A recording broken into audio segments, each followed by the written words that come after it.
வணக்கம். நவம்பர் மாதம் முழுவதும் மாதா தொலைக்காட்சியில் மரித்த ஆன்மாக்களுக்காக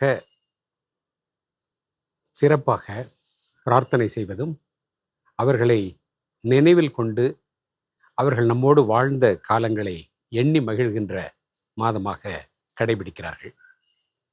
மரணம் என்பது தவிர்க்க முடியாதது. மரணம் ஒன்றுதான் உறுதியானது வாழ்வில். ஒவ்வொரு குடும்பத்திலும் மரணம் உண்டு. என்னுடைய வாழ்க்கையில் மரணித்த பல உறவினர்கள், நண்பர்கள் என்று ஏராளமானோர் இருக்கிறார்கள். அவர்கள் என்னுடைய வாழ்க்கையில் ஏற்படுத்திய தாக்கங்களும் மிக ஆழமானவை. என்னுடைய தந்தையார் மிக இளம் வயதில் மரித்து போன என்னுடைய சகோதரன் பால் வில்லியம் டொமினிக், சில ஆண்டுகளுக்கு முன் கொரோனாவில் மரித்த என்னுடைய சகோதரி மார்கரெட் செலின், பேரப்பிள்ளை மீது பேரன்பு கொண்டிருந்த என்னுடைய பாட்டிமார்கள், தாத்தாக்கள் என்று ஏராளமானவர்கள். அவர்களை பற்றியெல்லாம் இந்த மாதம் முழுவதும் நினைக்கின்ற பொழுது உள்ளம் நெகிழ்ந்து போகிறது. மற்ற மாதங்களில் நினைப்பதில்லையா என்றால் நினைப்பது உண்டு. ஆனாலும் கத்தோலிக்க திருச்சபையில் இந்த கல்லறை திருவிழா, அதை ஒட்டிய நினைவலைகள் என்பது மிகவும் புனிதமானவை.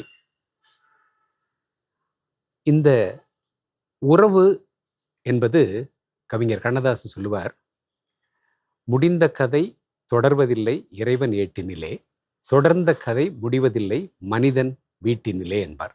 எனவே அவர்கள் எவ்வளவு காலத்திற்கு முன் நம்மை விட்டு பிரிந்து சென்றிருந்தாலும் அவர்கள் நம்முள் ஏற்படுத்தி இருக்கக்கூடிய தாக்கம், நம்மோடு அவர்கள் கொண்டிருந்த உறவு, நமக்காக அவர்கள் ஏற்றுக்கொண்ட சுமைகள், நம்மோடு அவர்கள் வாழ்ந்த தருணங்கள், அக்கறைகள், இவையெல்லாம் வாழ்வு எவ்வளவு புனிதமானது, அதே நேரத்தில் வாழ்வு எவ்வளவு நிரந்தரமற்றது என்பதை மீண்டும் மீண்டும் நமக்கு உணர்த்துகின்றன. இந்த மாதத்தில் அவர்களை நான் நினைவு கூறுவதைப் போல நீங்களும் உங்கள் உறவுகளை, பிரிந்து சென்ற மறைந்த இறைவன் திருவடி நிழலில் இளைப்பாறுகின்ற உங்கள் உறவுகளை, நண்பர்களை, உற்றாரை எல்லோரையும் எண்ணி பார்ப்பீர்கள். இந்த வாழ்வு என்பது இறைவனுடைய கொடை. இந்த கொடை எந்த அளவிற்கு மற்றவர்களுக்கு பயன்பட முடியுமோ, இயன்ற அளவிற்கு பயன்பட முடியுமோ, அந்த அளவிற்கு பயன்பட நம்மை வாழ தூண்டுகின்ற சிந்தனைகள் தான் இந்த நவம்பர் மாதம் முழுவதும் மாதா டிவி நமக்கு வழங்குகின்ற சிந்தனைகள். நிலையற்ற உலகு, ஆனால் நிரந்தரமான நினைவுகள்.